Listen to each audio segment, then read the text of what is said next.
Episode 39 grade. Dhanush principal Srivastava की बात सुनकर बड़ी सहजता से उनसे कहता है, जी सर, मैं इस मौके का उपयोग करके आपको साबित करूंगा कि मैंने मंथली टेस्ट अपनी पूरी मेहनत और लगन से दिए थे और मेरे मार्क्स सिर्फ उसी का नतीजा है। प्रिंसिपल श्रीवास्तव धनुष के कहते ही उससे कहते हैं, धनुष, मैं तुमसे एक बात और कहना चाहता हूँ कि अगर तुम अभी हमारे सामने ये मान लेते हो कि मंथली एग्जाम में तुमने नकल करके ये मार्क्स गेन किए हैं तो मैं तुम्हें माफ कर दूंगा, लेकिन री एग्जाम में अगर तुम अच्छा रिजल्ट नहीं दे पाए तो तुम अपने लिए बहुत बड़ी मुसीबत खड़ी कर लोगे और फिर तुम्हारे साथ साथ टीचर रोहिणी पांडे को भी इसका खामियाजा भुगतना पड़ेगा। धनुष, किसी जिद्दी आदमी की तरह बेवकूफ मत बनो जो लाख समझाने पर भी अपनी गलती नहीं मानता और बाद में सच पता चलने के बाद सबके सामने अपनी बेइज्जती करवा बैठता है।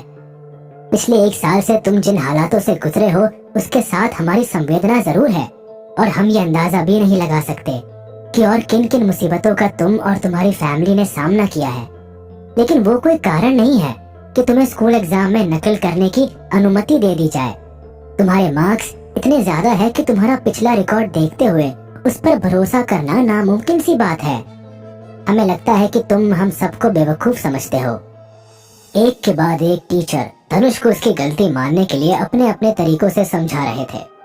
धनुष, तुम्हें ईमानदारी से अपनी गलती मान लेनी चाहिए और तुम्हें अपनी सफाई में ज्यादा कुछ बोलने की भी जरूरत नहीं है। हम तुम्हारा मानसिक संतुलन समझ सकते हैं, लेकिन इस री एग्जाम के बाद तुम्हारे पास वो मौका भी नहीं रहेगा। अगर हमें पता लगा कि तुमने वाकई नकल की है और अपनी जिद्दीपन के कारण अपनी गलती भी स्वीकार नहीं की तो तुम सीरियसली एक बहुत बड़ी मुसीबत में फंस जाओगे। धनुष के शांत होते ही सभी टीचर्स ने उसे अपनी गलती मानकर माफी मांगने के लिए उकसाना शुरू कर दिया था। जैसे सब ये मानकर ही बैठे थे कि धनुष कभी इतने अच्छे मार्क्स ला ही नहीं सकता। लेकिन टीचर प्रभाकर तिवारी कुछ बोले बिना कोने में अपने दोनों हाथों को छाती के पास बांधकर धनुष को एकटक घूरे जा रहे थे। वो शायद धनुष को जितनी जल्दी हो सके उतनी जल्दी स्कूल से बाहर निकलवाने का इंतजार कर रहे थे। जब सब शांत हो गए तो धनुष ने अपनी धीमी आवाज में शालीनता के साथ एक अच्छे स्टूडेंट का परिचय देते हुए प्रिंसिपल श्रीवास्तव की ओर देखा और उनसे कहा, प्रिंसिपल सर, क्या हम लोग एग्जाम स्टार्ट कर सकते हैं? प्रिंसिपल श्रीवास्तव धनुष का आत्मविश्वास देखकर एक बार के लिए तो सोच में पड़ गए कि कहीं तिवारी जी झूठ तो नहीं बोल रहे, लेकिन फिर वो समय ज्यादा बर्बाद ना करते हुए अपने स्टाफ से कहते हैं, मुझे लगता है कि धनुष ने मन बना लिया है। वो टेस्ट देगा तो इसलिए आप सभी अपने अपने टेस्ट पेपर निकाल लीजिए। प्रिंसिपल श्रीवास्तव की बात सुनते ही धनुष के सामने एक एग्जाम पेपर आ जाता है और टीचर उससे कहते हैं, धनुष, अगर तुमने इन सभी सवालों के जवाब अगले 4 घंटे में ही मुझे दे दिए तो मैं मान लूंगा कि तुम बिल्कुल सच बोल रहे हो। लेकिन धनुष ने वो पेपर हाथ में लेते ही वहां बैठे टीचर से अपना ही एक सवाल पूछ लिया, और अगर मैं इस एग्जाम पेपर के सारे सवाल ठीक ठीक जवाब दे देता हूँ तो जिन लोगों ने मुझ पर नकल करने का इल्जाम लगाया है उन्हें क्या सजा दी जाएगी? धनुष की बात सुनकर वहां बैठे सभी टीचर एक दूसरे का मुंह देखने लगे, क्योंकि धनुष का इशारा कोने में खड़े टीचर प्रभाकर तिवारी की ओर था। तभी उसके हाथ में वो एग्जाम पेपर देने वाला टीचर धनुष से पूरे आत्मविश्वास से भरे हुए शब्दों में कहता है, मैंने ये एग्जाम पेपर यूनिवर्सिटी के टीचर से सेट करवाया है और अभी 10 मिनट पहले ही ये पेपर हमारे स्कूल में आया है। इसे मेरे और यूनिवर्सिटी के टीचर्स के अलावा किसी और ने देखा भी नहीं है, और तुम कहते हो कि मैं इस एग्जाम के सभी सवालों का जवाब दे दूंगा। धनुष का मजाक उड़ाते हुए वो टीचर दूसरी ओर देखने लगता है। तभी प्रिंसिपल श्रीवास्तव समझ जाते हैं कि धनुष का इशारा प्रभाकर तिवारी की ओर है और उन दोनों में फिर से बहस शुरू हो सकती है। इसलिए वो अपनी कुर्सी से खड़े हो जाते हैं और धनुष से कहते हैं, हमने ये टेस्ट पेपर्स नेक्स्ट मंथ के एग्जाम के लिए सेट करवाए थे, लेकिन तुम्हारे लिए हम इन्हें अभी यूज कर रहे हैं क्योंकि टीचर रोहिणी पांडे ने हमसे तुम्हारे लिए रिक्वेस्ट की है, इसलिए हम तुम्हें एक और मौका देना चाहते हैं। मैं आशा करता हूँ धनुष कि तुम हमें निराश नहीं करोगे। धनुष की बात सुनकर कोने में खड़े टीचर प्रभाकर तिवारी का गुस्सा एक बार फिर से भड़क गया था और वो इस बार धनुष को पहले से भी ज्यादा बुरी तरीके से डांटना चाह रहे थे। लेकिन जैसे ही उन्होंने प्रिंसिपल श्रीवास्तव को खड़े होकर धनुष से एग्जाम देने के लिए कहते हुए सुना तो वो गुस्से में दांत पीसते हुए अपनी जगह पर ही खड़े रहे। उन्हें पूरा विश्वास था कि इस एग्जाम में धनुष पक्का फेल हो जाएगा और फिर उसे स्कूल से वो निकलवा कर ही दम लेंगे। धनुष भी बात को आगे ना बढ़ाते हुए हाथ में लिए हुए एग्जाम पेपर को पढ़ना शुरू कर देता है। उस हॉल में धनुष के चारों ओर लगभग 30 टीचर्स बैठे हुए थे, लेकिन धनुष उन सभी टीचर से बिल्कुल भी ना घबराते हुए और बड़ी ही शांति और आत्मविश्वास के साथ उस एग्जाम पेपर के एक एक सवाल का जवाब देता चला गया। और वो 30 टीचर, जिसमें कि कुछ स्कूल के स्टाफ के भी लोग थे, आंखें फाड़ फाड़ कर धनुष की ओर देख रहे थे। धनुष के लिए ऐसी सभा में खड़े होकर लोगों के सामने बोलना कोई पहली बार नहीं था, क्योंकि मॉर्टल वर्ल्ड के उन 10,000 सालों में धनुष कई बार अपने सामने असंख्य सैनिकों को युद्ध की कलाएं सिखा चुका था।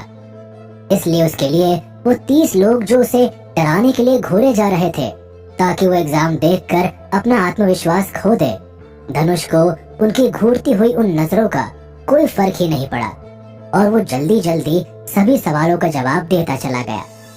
धनुष हाथ में लिए एग्जाम पेपर के सवालों का एक के बाद एक करके जवाब देता जा रहा था और सभी टीचर्स उसके जवाब सुन सुनकर एक दूसरे को देख रहे थे। ऐसा लग रहा था मानो वे खुद नहीं बल्कि धनुष उन लोगों का टीचर है जो उन्हें एग्जाम में आए सभी सवाल एक एक करके समझा रहा है। धनुष के जल्दी जल्दी जवाब सुनने के बाद कोने में खड़े टीचर प्रभाकर तिवारी उसे बीच में रोकते हुए तपाक से बोल उठते हैं, ओ वाह, तुम्हें बहुत अच्छी तरह से सारे जवाब मालूम है, पर शायद तुम्हें ये नहीं मालूम कि इस विषय के टीचर भी इन सवालों का जवाब इतनी जल्दी नहीं दे पाएंगे। इसलिए सोच समझकर ठीक से जवाब दो, क्योंकि इसके बाद तुम्हें फिर से कोई और जवाब देने का मौका नहीं मिलने वाला। तिवारी जी को ऐसे बीच में बोलकर धनुष को रोकता हुआ देखकर टीचर रोहिणी पांडे उससे कहती है, तिवारी जी, आप प्लीज धनुष को सवालों के जवाब देने दीजिए, वरना आप यहाँ से बाहर जा सकते हैं। Don't disturb us. Rohini Pandey के गुस्से को देखकर वहाँ बैठे कुछ और टीचर जो धनुष को तिवारी की तरह बीच में टोकना चाह रहे थे, उन्होंने अपने शब्द वापस से मुंह में ही रख लिए और चुपचाप धनुष की ओर देखने लगे।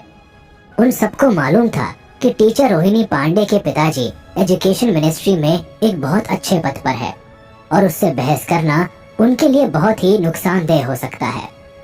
टीचर प्रभाकर तिवारी को भी रोहिणी पांडे की ऐसी बात सुनकर बहुत गुस्सा आया था, क्योंकि उनकी ऐसी बेइज्जती आज तक किसी ने नहीं की थी और वो भी उनसे इतनी जूनियर टीचर रोहिणी ने। अगर उसकी जगह कोई और टीचर तिवारी जी से ऐसा कहने की हिम्मत करता तो उनका रिएक्शन कुछ और ही होता, लेकिन रोहिणी के सामने वो भी दांत पीसते हुए चुप हो गए। और वैसे भी तिवारी जी रोहिणी पांडे के बारे में ये बात बहुत अच्छे से जानते थे कि वो एक बहुत ही ईमानदार और आदर्शवादी लेडी है जो गलत चीजों के लिए कभी किसी का साथ नहीं देती। प्रभाकर तिवारी को इस बात का भी पूरा भरोसा था कि धनुष जो जवाब दिए जा रहा है वो सब गलत होंगे और फिर वो उन दोनों का मजाक बनाते हुए पूरे स्टाफ के सामने देखेगा। बस उसे थोड़ा सा ही और इंतजार करना है। इसलिए प्रभाकर तिवारी रोहिणी पांडे की बात सुनकर चुप हो गया और फिर से धनुष के अगले जवाबों का इंतजार करने लगा। और लगभग आधे घंटे में ही धनुष ने वो मैथ्स का एग्जाम पेपर सॉल्व कर लिया। हालांकि वो सभी लोग धनुष के क्वेश्चन सॉल्व करने की स्पीड के बारे में पहले से ही जानते थे, लेकिन इतने डिफिकल्ट एग्जाम को भी उसने स्पीड के साथ आधे घंटे में ही कर लिया था। ये उन सब के लिए बहुत ही शॉकिंग था। उसकी स्पीड देखकर वो टीचर उससे डर रहे थे, क्योंकि उन्हें ये सब एक जादू सा लग रहा था। फिर जैसे ही धनुष ने एग्जाम पेपर को उठाकर टीचर टेबल पर ले जाने लगा, तिवारी जी अपनी जगह से दौड़ते हुए आए और वो पेपर उठा लिया और अपनी वही स्पीच बोलने के लिए तैयार करने लगा जो उसने शायद इसी वक्त के लिए पहले से ही सोच रखी थी। लेकिन जैसे ही तिवारी जी की नजरें एग्जाम पेपर के पहले 3 मल्टीपल चॉइस क्वेश्चन पर पड़ी, उनके गले में उनके शब्द ऐसे अटक गए जैसे चिकन की हड्डी गले में फंस गई हो और उनका चेहरा लाल पड़ गया था। टीचर प्रभाकर तिवारी ने देखा कि एग्जाम के पहले 3 क्वेश्चंस बहुत ही ज्यादा डिफिकल्ट और ट्रिकी है और कोई भी इतनी आसानी से इन क्वेश्चन को सॉल्व नहीं कर सकता। अगर सॉल्व करने वाला बहुत अच्छे से मैथ्स नहीं जानता है तो ऐसे क्वेश्चन में गलती जरूर होंगी। इसलिए तिवारी ने सोचा था कि धनुष इन क्वेश्चन के तो डेफिनेटली गलत ही आंसर्स देगा। लेकिन पेपर हाथ में आते ही प्रभाकर तिवारी को जैसे बिजली का बहुत जोर का झटका लग गया हो, क्योंकि धनुष ने उन 3 सवालों का जवाब बिल्कुल सही सही दिया हुआ था। टीचर प्रभाकर तिवारी दूर दूर तक ये नहीं सोच सकते थे कि सचमुच धनुष इतना इंटेलिजेंट हो सकता है। उन्हें खुद इन क्वेश्चंस को सॉल्व करने में जितना टाइम लगा था, धनुष ने तो उससे भी कम समय में उन क्वेश्चंस को सॉल्व करके दे दिया था। तिवारी जी की हालत ऐसी थी कि ना तो अब वो धनुष के दिए हुए एग्जाम पेपर की ओर लगातार देख पा रहे थे और ना ही ऊपर गर्दन उठाकर वहां बैठे बाकी लोगों की ओर देख पा रहे थे। उधर प्रिंसिपल श्रीवास्तव बार बार तिवारी जी से पेपर अपनी सीट पर लाने के लिए कह रहे थे, लेकिन तिवारी जी को तो जैसे अपना इस्तीफा उस पेपर में नजर आ रहा था। कई बार बुलाने के बाद भी जब तिवारी जी टस से मस नहीं हुए तो प्रिंसिपल श्रीवास्तव ने खुद अपनी सीट से उठकर तिवारी के हाथ से वो एग्जाम पेपर ले लिया। हालांकि श्रीवास्तव जी स्कूल के प्रिंसिपल थे, लेकिन वो खुद भी कई सालों तक एडमिनिस्ट्रेटिव ऑफिस में काम कर चुके थे। इसलिए वो तिवारी जी की तरह एक जल्दी अपना दिमागी संतुलन खोने वाले इंसान नहीं थे, जो कि इतनी देर से सिर्फ धनुष के पेपर में गलतियां ढूंढने की कोशिश में लगे हुए थे। प्रिंसिपल श्रीवास्तव के हाथ में उन सभी क्वेश्चन का सॉल्यूशन पेपर भी था। प्रिंसिपल श्रीवास्तव ने लगभग 10 मिनट में धनुष के दिए हुए आंसर्स को सॉल्यूशन शीट के साथ चेक कर लिया था और फिर वो अच्छी तरह समझ गए कि तिवारी जी इतनी देर से एग्जाम पेपर हाथ में लेकर क्या ढूंढने में लगे हुए थे। श्रीवास्तव जी भी उस पेपर को देखकर धनुष के लिए मिली जुली फीलिंग्स अपने मन में रखे हुए थे। उन्हें उसके ऊपर गुस्सा और उसको प्यार दोनों आ रहा था और खुद के बारे में भी श्रीवास्तव जी को बुरा लग रहा था, क्योंकि वो खुद भी धनुष को एक चीटर समझ रहे थे।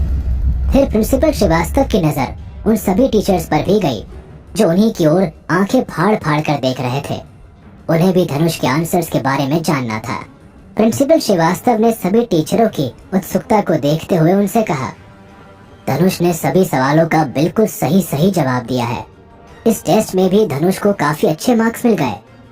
और ये कहकर प्रिंसिपल श्रीवास्तव को अचानक से अपने शरीर में एक कमजोरी सी महसूस हुई, जिसकी वजह से उन्होंने हाथ में पकड़े हुए पेपर आगे की डेस्क पर रख दिए। जब तक तिवारी जी और प्रिंसिपल श्रीवास्तव धनुष का मैथ्स का पेपर चेक कर रहे थे, उतनी देर में ही धनुष ने अपना टेस्ट, जो कि साइंस का था, उसे भी खत्म कर लिया था। मैथ के एग्जाम में इतने अच्छे नंबर लाने के बाद सभी टीचर्स को पता चल गया था कि धनुष ने साइंस के एग्जाम में भी सभी क्वेश्चन सॉल्व किए ही होंगे। इसीलिए जैसे ही धनुष ने साइंस का पेपर वापस डेस्क पर रखा तो टीचर्स उसे पढ़ने के लिए उतावले हो उठे थे और उस एग्जाम में भी धनुष ने बहुत अच्छे मार्क्स गेन किए थे। और फिर इंग्लिश और लिटरेचर एग्जाम में भी धनुष ने अच्छे मार्क्स प्राप्त किए। धनुष ने 1 घंटे और 10 मिनट के टाइम में ही अपने चारों एग्जाम्स खत्म कर लिए थे। और जब उसके एग्जाम पेपर्स को 3 बार चेक करने के बाद सभी टीचर्स चुपचाप बैठे हुए थे। किसी के पास कुछ भी कहने के लिए नहीं था, या फिर वो लोग शायद जो पहले कह चुके थे उसकी वजह से शर्मिंदा थे। ग्रेड मेन ऑफिस में एक डेडली साइलेंस था। ऐसा लग रहा था कि उस हॉल में कोई बैठा ही ना हो। टीचर प्रभाकर तिवारी अभी तक उस कोने में ही खड़े थे, लेकिन इस 1 घंटे 10 मिनट में ऐसा लगा कि उनकी उम्र अचानक से कई साल बढ़ गई है, क्योंकि उनके लिए तो बाकी टीचर से भी ज्यादा शर्मिंदगी वाली बात थी। इसलिए ना तो वो कुछ कह पा रहे थे और ना ही वहां खड़े हो पा रहे थे। इससे तो अच्छा होता वो टीचर रोहिणी पांडे के कहते ही उसी वक्त वहां से बाहर चले गए होते। उस ऑफिस में कोई खुश था तो वो थी सिर्फ टीचर रोहिणी पांडे। रोहिणी पांडे को धनुष पर पूरा भरोसा जरूर था, लेकिन जब तक धनुष के सभी पेपर्स चेक नहीं हो गए तब तक वो भी काफी डरी हुई थी। धनुष ने री एग्जाम इतनी जल्दी कैसे खत्म कर लिया था? क्या टीचर प्रभाकर तिवारी धनुष को माफ कर देंगे या कोई नई तरकीब निकालकर धनुष को स्कूल से बाहर निकालेंगे? जानने के लिए सुनते रहिए धनुष की कहानी द इमॉर्टल वॉरियर, सिर्फ पॉकेट एफएम पर।